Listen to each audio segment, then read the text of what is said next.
Yes. Hello, I'm Jeremy Zimmerman from citizen advocacy group La Quadrature du Net. Actually, I've got a few questions for you.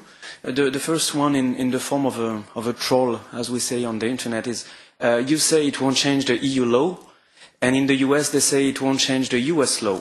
But obviously, both laws being different, one of them has to be lying. But that's not the serious part of the question. My question would be about the criminal sanctions that are being negotiated by the presidency on behalf of the member states. Maybe you could detail the process, the interministerial ad hoc group or whatever that is deciding, and how you can guarantee that it won't go beyond the EU acquis as it's not in your negotiation mandate. And also maybe in the form of a quick comment.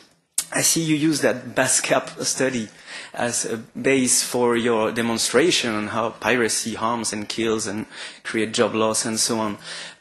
You will soon, as everybody else, have insight on how this study, as every other commission by the entertainment industry, is so much biased because it is based on the lost sale myth.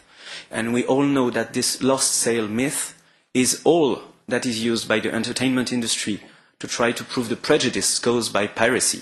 You know that a kid who downloads 1,000 movies would have indeed bought 1,000 DVDs. Isn't that true? So it's amusing to see this study as a basic for your speech, knowing that what is not in my knowledge in the EU acquis so far is how is it called? The calculation of the damages, statutory damages, where you will agree with the equations that are handed out by the industries, and you will agree on their demonstration on the prejudice based on the lost sale myth, where many jurisdictions in the world agreed to the opposite. So this, I think, even if it's not in the acquis, is something that you will push through ACTA, and which is extremely dangerous. Well, it's many questions in one, if I can say so. First of all, you are right in saying that, of course, if we abide by our legislation and if another country's legislation is different, one of the two will have to change. That is clear.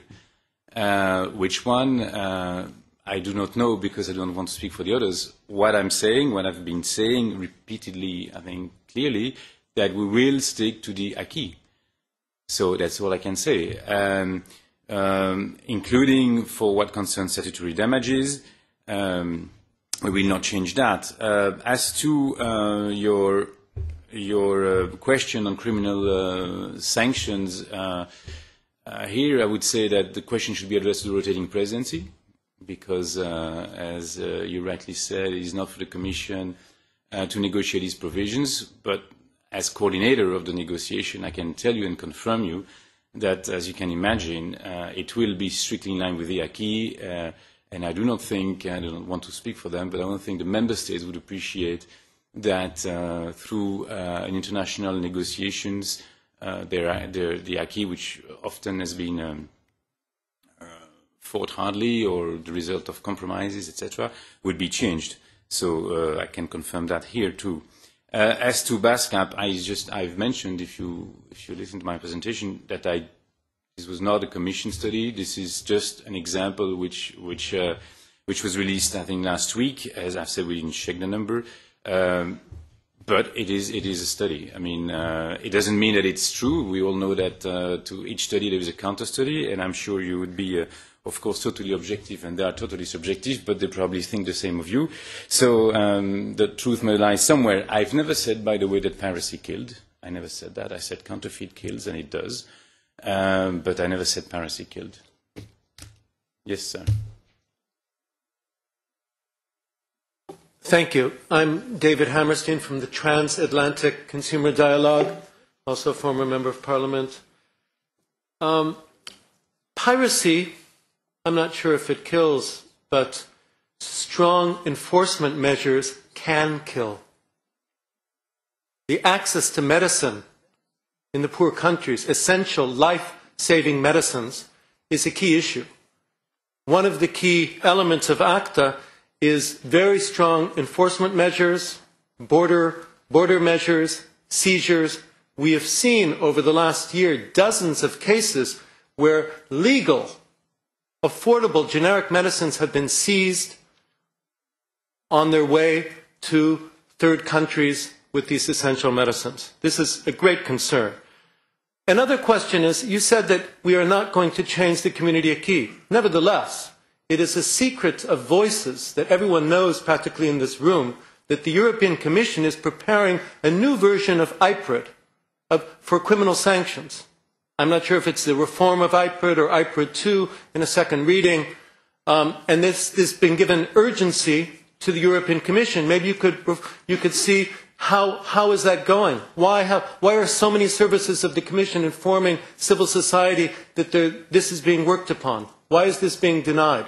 What is happening there? Then, on another issue of democracy, it seems as if the European Commission and the Council is very uncomfortable with international multilateral institutions like the WTO, the World Intellectual Property Organization, the World Health Organization, where countries like India, Brazil, many of the southern countries are asking for reform of the way IPR is worked to guarantee essential goods for development, for well-being of the southern countries.